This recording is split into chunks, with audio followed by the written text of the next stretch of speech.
I took a Tesla new Model Y demo drive. As the new Tesla Model Y arrived at a local showroom for demo drives, I swiftly signed up for one to compare the legacy model to what the company is hoping is an even better version of its best-selling vehicle. Coming off of a legacy Model Y demo drive just 2 months ago, as I was planning to buy one, I had a good understanding of what was improved and what was not. To make a long story short, I'm really happy I did not pull the trigger on the legacy Model Y in February. The new Tesla Model Y is truly a much improved version of what was already a great vehicle. And while I still think the Cybertruck is the best vehicle in Tesla's lineup, the new Juniper is right up there with it. First impressions. The first thing I really took note of was the massively changed exterior. The addition of the light bar on the front and the taillight bar that glows were two modernized designs that Tesla chose to implement on this vehicle. While I never disliked the look of the legacy Model Y,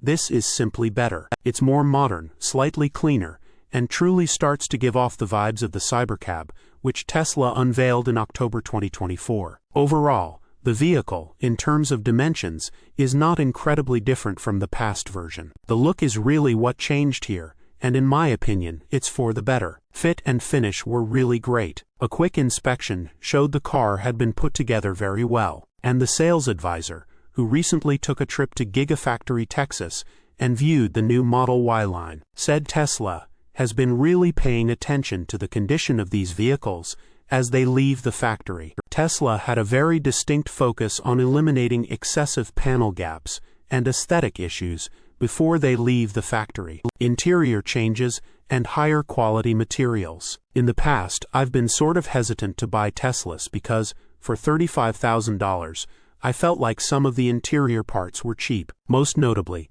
the sliders above the storage and cup holders and the center console were things I felt should be of higher quality. This was a big improvement. All of the compartment doors and covers felt much better in terms of overall quality. Nothing was creaky or cheap feeling, and paying $41,000 for a car after tax credit should come with materials that are a much better quality. The steering wheel had a good shape, and the bottom portion of it being flat was not anything crazy, but it was nice. My favorite tidbit of information was regarding the ambient lighting. Tesla did not run it as far back on the doors in the new Model Y as it did in the Model 3 Highland. Also, many owners apparently complained about the reflection of the ambient lighting on the windshield when they were driving. Tesla fixed this by covering the ambient lighting and pushing it into a nook that was designed for the lights specifically. There is no longer any reflection of the ambient lighting on the windshield. So it's important to note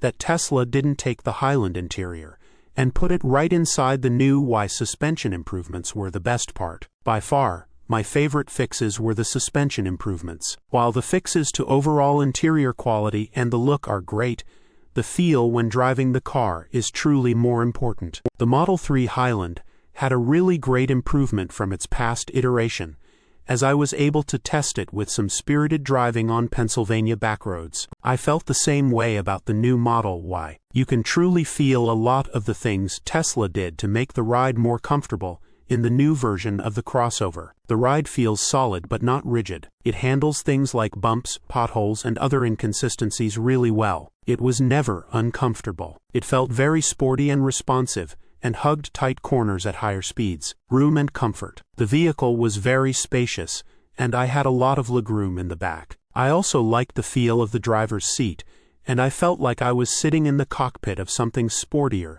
than a crossover. It was really very nice, and the seats seemed to hug you. As far as the rear, it felt spacious and comfortable, and I wouldn't worry about being stuck back there on a road trip that was 6-7 hours long. The rear seats are heated, but the middle seat is not. The rear screen also gives occupants in the back of the car something to do. And Tesla even enabled multiple Bluetooth headsets, the ability to connect to that center screen. Other tidbits. The small improvements from the new Model 3 are what really make the Model Y a great car. The previously mentioned ambient lighting fix is something that is great. One other thing I really liked was that the trunk privacy cover now has a dedicated storage area, which is seen in the indentations here. The trunk cover can be folded and removed and placed in those indentations, as opposed to sitting on floor of the trunk, potentially being bent and damaged by whatever you have back there. This was one thing that was a nice touch. Final thoughts. All in all,